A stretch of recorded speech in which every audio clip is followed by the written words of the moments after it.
Hi, I'm Carrie Cassidy from Project Camelot, and I'm very pleased to be here with Ashayana Deane. And basically, I think I'm going to let you do your own introduction as to who you are and some of your background. You know, it's interesting to hear you talk about yourself, just briefly, because we're going to be talking about the material most of the time. Mm-hmm. So, for example, I would say that you are the author of the Voyager books. Part of the appeal is for people to kind of get your personality. Right. And if you get a question that you're not quite prepared for, your personality will start to show. Well, it's showing. What do you do with that? I don't know how to describe myself. No, you can describe me. And it's very delightful, so I don't think you have anything to worry about. So, but at any rate, you want to say you've come here to teach about Ascension. Yes. Would that be accurate? Yes. At this time accurate. On the planet? Yes. And I'm known as Speaker 1 in the Melchizedek Cloister Emerald Order, and that was a commission that was given to me. And the other two speakers, there are three of us, are present in the room with us. Okay. You're an American citizen. Yes. In this life? Yes. Okay. And where did you grow up? In what state? Well, I was born in Pennsylvania, and I was raised in Pennsylvania and New York, and then moved to New Jersey, and then moved to Florida, and then to England, and then to Arizona, and then to Colorado, and then back to Florida. Okay, so you've been around. Yes. Okay, yes. Great. Actually, following spiritual guidance, we were asked to move. Once it was past the childhood and adolescent times, the moves were following what I was advised to do by the Guardian Alliance. Okay, wonderful. And you are in touch with what you call the Guardian Alliance. That's what they call themselves. Okay. Yes. And do you consider yourself a channeler? Because I'm aware of what it is you do, but I'm going to ask you questions that may seem wrong. Okay? And, feel free. And so at that point you can correct me, and it's totally fine. It's not channeling. In fact, we teach against channeling because it's dangerous. It is a process of electronic data streaming that it's quite sophisticated, but it doesn't work like channeling. Channeling involves literally another entity coming in and sharing a body with you, and that is not permitted in our teachings because it can actually damage your DNA. This is an electronic data streaming called chelantic transmission, and it is literally electronic data streaming, but interdimensionally, as opposed to simply on the horizontal like we do it here. And that is the way that the Guardian Alliance communicates with me and has since childhood. But they have also, in my younger years, I had both negative abductions with negative groups of visitors, and it was the Guardian Alliance that actually rescued me from those situations. And I learned a lot about why I had the experiences. It had to do with the contract I came in with, that it takes most people quite a few years to wake up and realize what they came in to do, what they birthed in to do. And that was why I had the issues with the with Zetas and things like that when I was in my younger years. By the time I was 12, the Guardians had begun teaching me for the commission that I later learned what it was, for Speaker 1 for the Melchizedek Cloister Emerald Order. And once that became clear, the experiences weren't frightening before they were frightening, the abduction experiences. And the ones with the Guardians weren't, though. They were very different. They didn't involve little grays, and they didn't involve spaceships. They involved literal teleportation through Merkaba vehicle and those kind of things. So it's been a colorful way to get to the point where I am here teaching the material that I'm teaching. It has been very interesting and colorful. In the first few years, I was required to speak about that a lot. That's why I don't like to speak about myself anymore. I'm honestly bored with the subject of me, right? Because the first few years that we went public with the books and everything, it was all about me and my story, and I'm tired of my story. It's out there, go read it if you want to, but this is the interesting stuff, the information we're teaching. So I totally honor the fact that you've told your story many times, and it is out there, and so I do encourage people to go out and investigate her background, to watch other audio and video presentations she's done, because they're excellent, and I have watched a few of them, and I'd love to watch more. And she's an excellent speaker, and so I do encourage you to investigate if you're watching this. So what I'd like to do from here is really get into what the agenda is of what we, the service to self, or negative-oriented ETs, visitors, what have you. And then if you could talk about that, and then if you could also talk about what the positive side, service to others, is doing, what their objective is in being in contact with us here, and so on. So that's where we want to go. Okay. Do we have to take the short road, or can we take the more interesting road? Let's take the interesting road. Okay. Because the interesting road, by the time we get to answering that question, will make a lot more sense. And the interesting road does have to do with some of the other questions. When we'd asked you that, just give us a few questions or something that you're planning to ask. You'd listed a couple things like, ascension mechanics, the human race and where it's going and this kind of thing.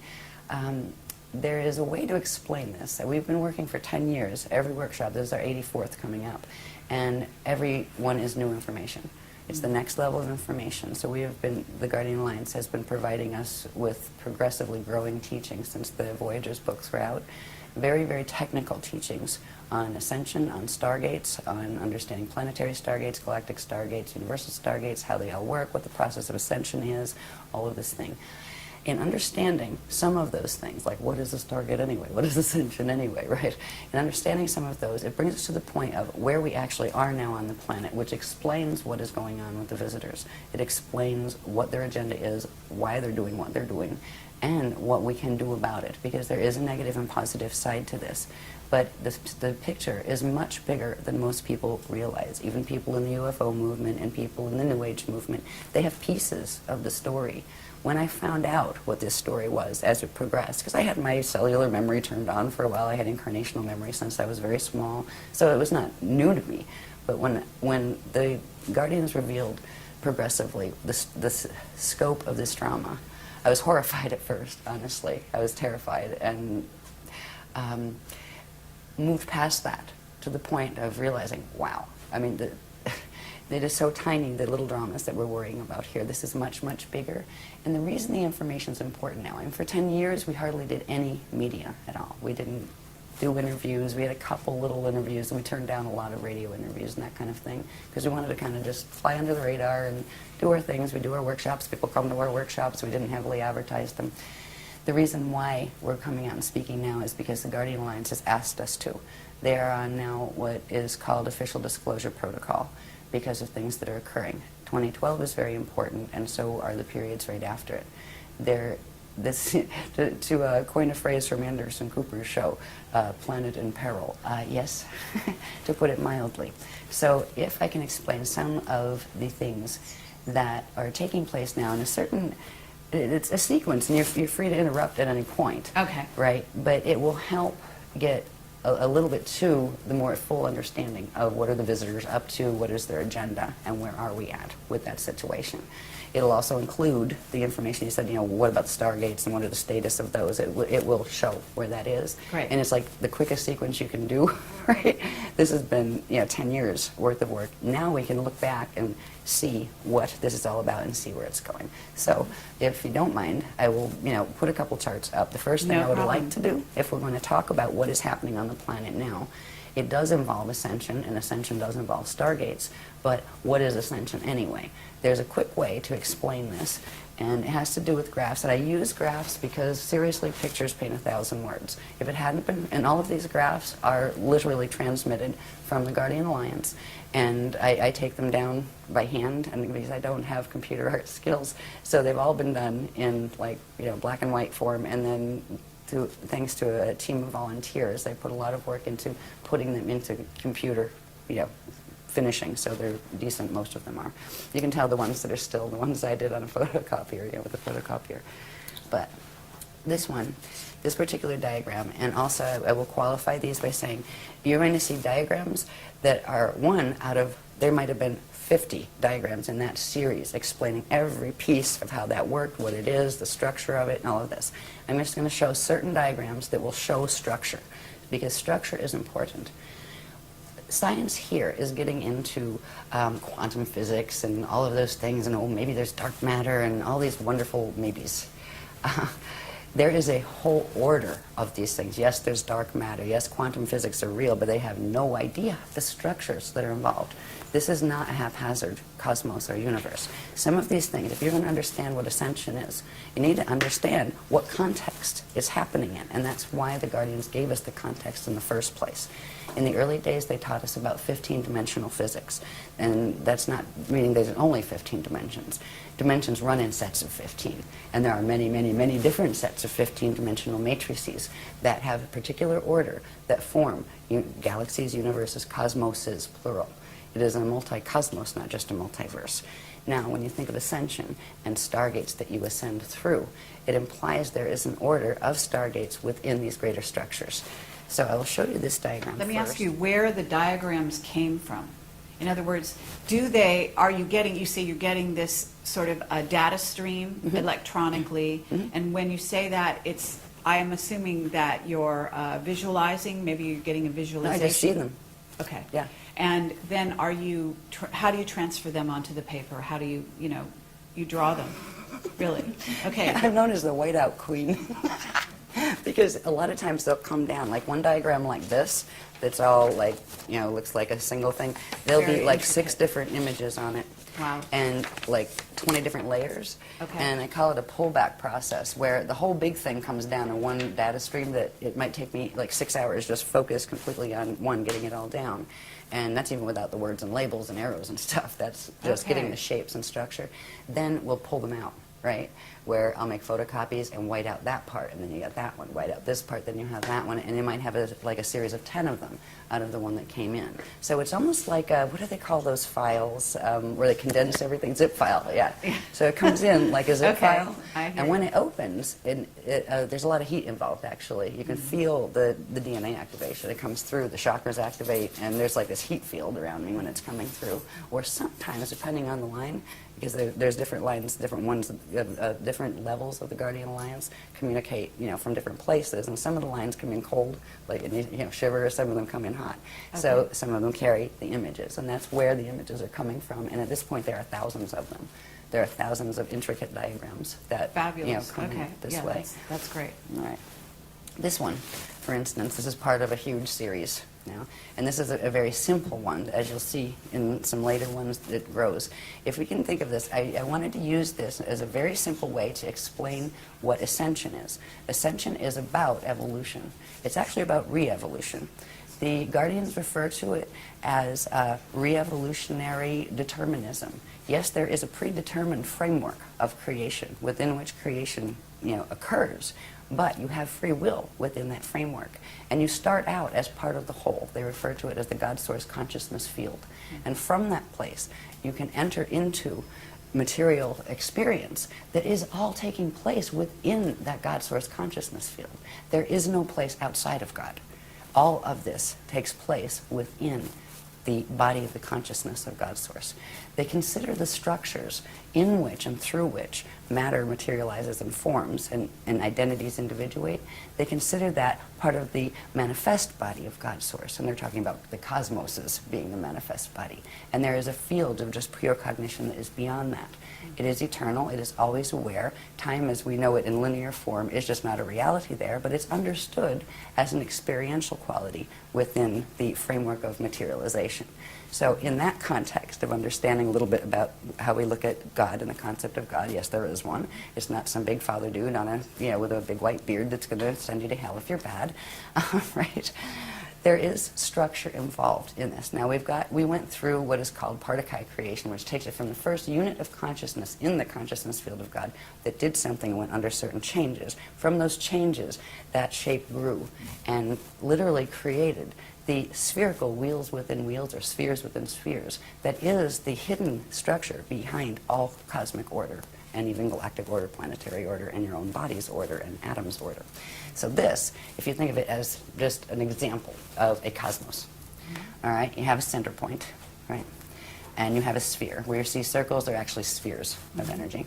All right, you have one sphere, two sphere, and a third one in the center, the smaller ones, and then lots of these little ones in the center. What this is showing us is consciousness comes out from the center point into this domain, or this sphere. It's called the Hara body. And first, it individuates into the two larger spheres, and they individuate into sets. And this all happens at the same time, right? Expands outward. These are called, when it expands outward, it's called Ikashi expansion cycles, where consciousness is coming out from the God Source consciousness field into the smaller form or structure of materialization and expands out through these cycles simultaneously, one on each side. This particular line is referred to as a vector, time-space vector. One end of it is referred to as an event horizon. So one time vector has two event horizons, right? Now, here you have a core, here you have an inner, here you have a middle, and here you have an outer domain on each side. Reality fields take place within all of those. So it's not just that there are numerous reality fields. You have ones in the outer bands, you have ones in the middle, inner, and core bands. The process of coming into existence is expanding out through experiential cycles within the Akashic expansion cycle till you get to this point. When you get to this point, now you'll see in this next graph, these are actually time cycles with names. They're called yugas. And when you get to this, which is called the Kali Yuga, there are several options. And one of the options, which is the natural evolutionary process, which is ascension. That is the natural process by which eternal life beings, and most everybody started as eternal life beings, would naturally undergo. After you expand out, get through the incarnational cycles here, and you would go through what is called a Christ star turnaround, all right? Where you enter these little cycles behind. They're called the Adashi return cycles, where they're going back into source cycles. This is the process. When you expand out, at this point, if you were able to make this Christ star turnaround, your atoms will actually transfigure into eternal life light atoms. And at that point, whatever form you hold there becomes an eternal form that you can materialize and dematerialize at will. You become what's called an Adashi adept. And some people call them ascended masters, but that term is terribly abused on this planet, so the Guardians do not like to use it. But the Adashi adepts are the ones who have made it through that change, and they are now what are called Ashayana individuals, which means they are eternal life and they can manifest, demanifest at will. When they go back through the cycles, go back into center, and they can actually rebirth as collectives, like as suns and those kind of things. It's an amazing process where a being that, say, is a small, like a human being, can actually evolve, re-evolve, to go back into the state of even being like a sun or a star. And it is an eternal process. There is no death involved in that process. That is the natural process for life forms. So when we're talking about ascension, it is about doing the natural re-evolutionary process. But that is not happening on this planet. When we get to this point of the Kali Yuga expansion, there are other things that can happen too. There are certain qualities about the science of ascension that are very, very much about physics. All right? And there are consequences in physics. If things are not working well on a planet, it affects the body of the people who live on it, and the animals who live on it, and the plants who live on it. And if certain things are not working well in the body, the DNA does not function properly, the body will not produce the chemicals, and a particular one called celestaline that is required in order to allow the atoms to merge with their antiparticles without annihilating. That allows particle and antiparticle to come together. They shift angular rotation of particle spin, and you can literally turn into a radiation wave. And that's what it means actually to go into full Merkaba and be able to go through gates. That is the process by which you go through stargates. So if we talk about ascension, it is the natural process of being able to expand out. You were out in the Kali Yuga cycles, finally we're out here. Now we have choices. We can ascend, or if we get stuck here, there's another path that we can take. It's called the Kali Rama path. It is the path of step back. You can go back here to the stage before, and then have to rebirth out again into the cycles in the outer domain and it's almost like a restart. Do it over again. So hopefully you fulfill all your ascension codes. It's what it's about. It's about activating your atoms to the point where they can fully transfigure. And if you can do it in a cycle again, then you can ascend again. There's another path that can occur here. There are basically three paths. The other one's called the path of Kali Dima. That is the path of fall. That is where you get stuck here. You can't step back and you can't go forward because of the choices you are making in your life that are affecting directly what your DNA can do, and what consciousness you're aligning yourself with affects the frequency that your body is able to carry. And if you get stuck here, you will reincarnate in this cycle until the quantum you came in with burns out. And then you will do what is called a space dust return, where ashes to ashes, dust to dust. You will come to a point where you don't have enough energy to reincarnate into another body, into another time cycle. And you will eventually simply just go back. And eventually everybody goes back. But if you go back in ascension, you go back whole. If you go back and step back, you can come back out and go back whole. But if you do the fall path, you do go back eventually as space dust, where your body dies and your consciousness can no longer hold together, and it fragments and just becomes part of the local environment. But the local environment at times goes through natural cycles that have to do with Stargate cycles and ascension cycles, where all these little time tracks pull in together and then come back out again. At that point, anything that gets stuck out here gets drawn back into the center. So this is why God's Source doesn't look at it as losing anyone in the fall path. It's the experience of you losing your connection with the universe that it's really about. So to get to understanding Stargates and everything, I wanted to explain on this simple diagram about the cycles that we are in. Because right now we are in that Kali Yuga cycle. And those three choices are facing us very much now. And more than they might usually, because this planet is in the middle of a drama that people here have forgotten, but they knew during the Atlantean periods. They knew 10,000 years ago what was happening here, and we have forgotten that knowledge. So anyway, let's go to the next diagram. If I spend this long on every one, we're going to be here for 6 years. Yeah. No, that's actually very helpful, and I think that was very clear. So, Sorry about the cough. thank you. That's okay. No problem. This next one is just a little bit similar to that one. Is showing the structure of that one a little more clearly. The reason I'm showing you this is just for down the bottom here. I'm not going to read them all or anything, but the detail level that we're giving. Each of these different states, we've talked about the core and the inner, the middle, and the outer domains of reality, within which reality takes place, right? They each have a different state of matter, a different type of matter, a different density level of matter, and different states of consciousness that go with them. So I just wanted to point that out. So when we see this diagram, we're seeing the three, the Kalihara, it's called the Kalihara system, and we have the Hara bodies, and the space-time structures within the Hara body. So these are large energy structures that you don't see, and you don't even see these. You don't see, you're not walking around in your field counting your little balls, right? But they're there. This structure, the cosmos is created with this structure, but it's much more complex. But when you see it, it implies structure, but also time and evolution. And that is a good way to show the ascension process, where it is you expand out, you go through experiences in the time levels of the time matrix, and then come back in through the Adashi return cycles. So the word Adashi, for instance, is something that is special to us, because we are following the path of Adashi, the path of Christ-star return. When I use the word Christ-star, by the way, or any of the words like Christ, or anything like that, we spell it with a K. It's either K-R-I-S-T, sometimes we use shorthand, or K-R-Y-S-T. There's a reason for that. It's not because we're basing everything on the Bible or anything like that, nothing against the Bible, but it's spelled with a K because that's how it originally was, and what it refers to there's 7 syllables to it. We often will just shorten it to 5. It's the first 7 audible sound tones of creation, and they are ka, ra, ya, sa, ta, ha, la. And we also often just shorten it to, ka, ya, ra, sa, ta, Christ, right? So that's where we use the word Christ. It has to do with the sound tones, the vibrations, the first audible sound tones when we get into first particle creation. Before all these structures occur in the cosmos, there are certain things that happen on a very, very, very nano-micro level that the first what would be audible sounds or audible vibrations, and that is why we use that word Christ. So that's where it's coming from. It's not saying, we're Christian, that's which means we're not this and we're not that and we're not the other thing.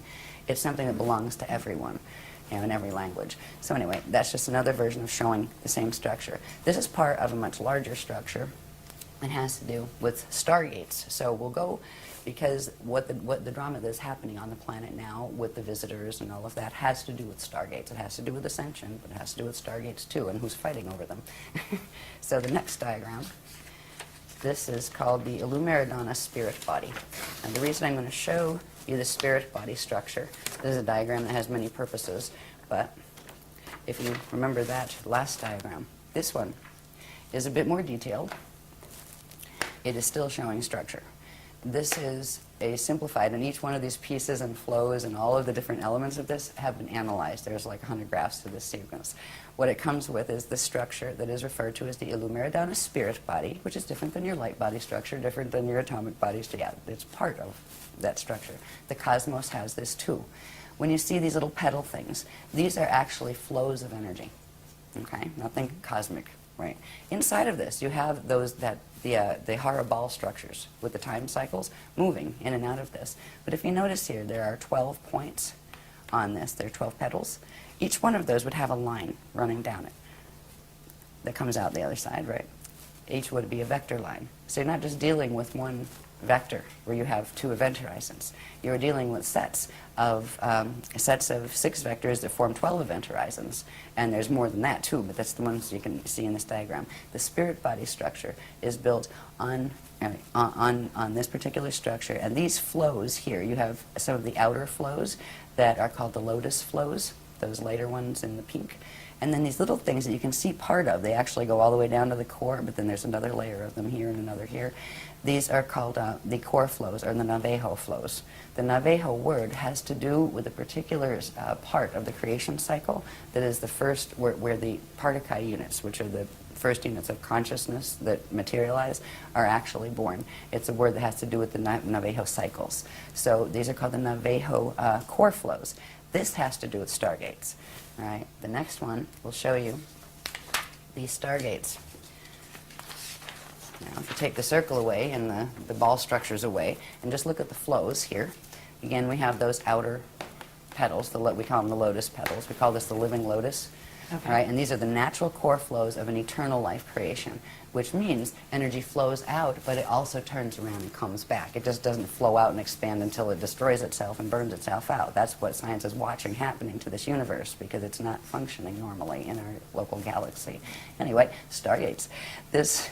These structures, these flows, now this applies to a cosmos, it applies to a galaxy, it applies to a planet. The planet has a structure like this, and it applies to our bodies as individuals. It applies to atoms, actually. They have their little own structure of this. Each one of these core structures, core flows, represents a stargate that has particular structure. When you look at it on a planetary level, they are literally points on the planet that interface with these energy flow systems that connect into core. And under certain conditions, they activate, and they literally allow space, time, and matter to turn into radiation and pop up somewhere else. They are passageways. So you're talking about 12 major stargates? There are 12. They go in sets of 12. On this planet, there are a whole lot more, because the main 12, which are called the Halls of Amente stargates, they actually fell in 2003. They fell under the control of the service to self groups, let's put it, we call them the FAs, the fallen angelics, right? That's what we refer to them as. And there are about 5 different, what are called interface gate systems, that were put here by the Guardians a long time ago, because this isn't the first time that there's been gate wars on this planet. In fact, 2 seedings of the human race were wiped out by the same type of, they call them Templar wars, because they're fighting over the Templar. The Stargate system on a planet or in the universe is referred to as the Templar, and that word refers to template pillars. That's what the Templar word means. That's, I mean, the whole Knights Templar and all of that stuff. I mean, these things were from the old records from Atlantis. They had pieces of them. So anyway, when we're talking about Stargates or Ascension, in Ascension, the process of doing that turn around and be able to go back into the eternal life cycles has to do with getting your body able to where you can pass through the natural structures of stargates. Now, that's great if you get your body in shape, but if you're on a planet that's Templar is messed up, you're going to have a problem. You'll get stuck on the planet, and your body will reflect whatever distortion is in the planet. That's why people right now die on this planet and don't ascend instead. Death is not a natural condition. It occurs on planets that have a distortion in their stargate structure where the natural flows are not occurring, which creates distortions in the biological forms on that planet. So we have been locked into this planet. This has been a prison planet for at least 13,000 years. And actually, we went further back than that, but there were little bits of times where the gates were working properly. This is the first time. Why everything's coming to a head right now is because it was known in 22,326 BC, which was the last stargate opening cycle, and that one failed. that this would be the next one. They knew this time period would be the next one because there's a specific time frame in which the gates open, and they stay open for a period of time and then they close again. That's why it's all coming to a head again. Okay. So